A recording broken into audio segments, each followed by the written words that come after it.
Okay, hi everyone, welcome back. And in this update, we are going to check out KASPA's price chart. And I think what we talked about in the previous video basically played out. And also, there are some key hidden messages right in this phase in H1 timeframe. So, are you ready? Let's dive in and see what is going on. And if you remember, the last time that we talked about KASPA, I think we were around here. And the idea was that even if you want to be optimistic, you should say this is an ABC zigzag, and in terms of the subwaves, you have to have 5 down into A, correction for wave B, and another 1, 2, 3, 4, 5 wave down into C. And since right in here, when we talked about KASPA in the last update, we were only identifying a 1, 2, 3. I was saying, well, okay, where is our wave 4 and 5? So makes sense to say the coming move on the upside in KASPA is just going to be a correction, and after it's over, we are going to have another move on the downside in order to take the lowest low down here for the first target about 7.5 cents, but we may end up going, just a bit lower than that.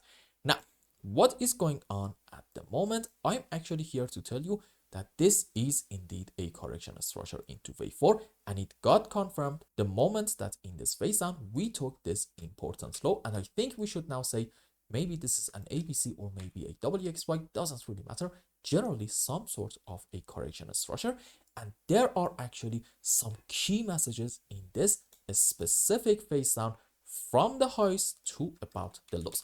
So first things first, let's just real quick hide everything. As you can see, in this move down in KASPA, we haven't still taken the loss. So I'm going to say this move is going to continue. Second important point, as you can see, we are having overlapping of the waves between this move on the upside and also this one. And let's just, excuse me, again, hide everything. It's very important to realize that the highest high in here is this one and not this point. Now, why is this important? That comes down to what I'm about to tell you in terms of Elliott waves. Let's go on 15-minute time frame. Question: can we say right now we are on our way down to complete the subwaves for this wave 5? The answer is yes. Second question: can we say that in that scenario this is 1, 2, 3, 4, 5 wave down? Well, here is the answer. You might be able to argue that, however, I don't really like it. Why? Number one, we are having now overlapping of the waves between our supposedly wave 2 and 4, and you might say, well, okay, why is it that we shouldn't consider, for example, having some sort of an ending diagonal? Here is why. You see, from the highest high right in here to about this point, I think we should say this is a beautiful 1, 2, 3, 4, 5 wave down. However, wait a minute, in any kind of ending diagonal, we are not allowed to have 5 waves on the downside into our wave 1, 3, and 5.